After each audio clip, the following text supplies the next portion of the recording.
ஒரு கதை இருக்கு. ஒரு மலை, பெரிய மலை, பாறை. 3 தவளைங்க அது ஏறி போனோம். 3 தவளைங்க ஏறி போனோம்.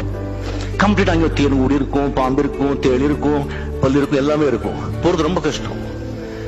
கீழே எல்லா தொழிலுங்க சொல்றது, போகாத, அவ்வளவுதான், இங்க போவாரு, அங்க மாட்டிக்கிறான் பாரு, அங்க பாம்பு குத்தும் பாரு, இங்க தேர் அடிக்கும் பாரு, இங்க உழுவான் பாரு, அப்படின்னு கத்துட்டே இருக்கு. கீழே ஒரு 500 அடி வச்சுங்களேன். அந்த மலை 100 அடிக்கு போச்சு.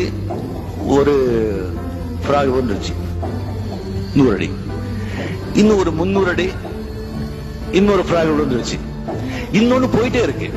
எல்லாருக்கும் ஆச்சரியம், என்னடா போயிடுச்சு, அந்த மலைய தொட்டுடுச்சு. இதுக்கெல்லாம் ஷாக் ஆயிடுச்சு. எப்படியா போச்சு அப்படி கேட்டாங்க. என்ன உனக்கு எதுவும் கேட்காதா? அது காது கேட்காது.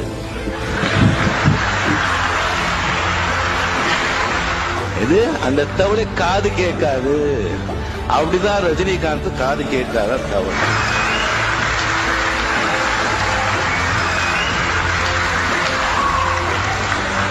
இது எனக்கு என்னமோ ஞானோதயம் நான் கண்டுபிடிச்சது கிடையாது.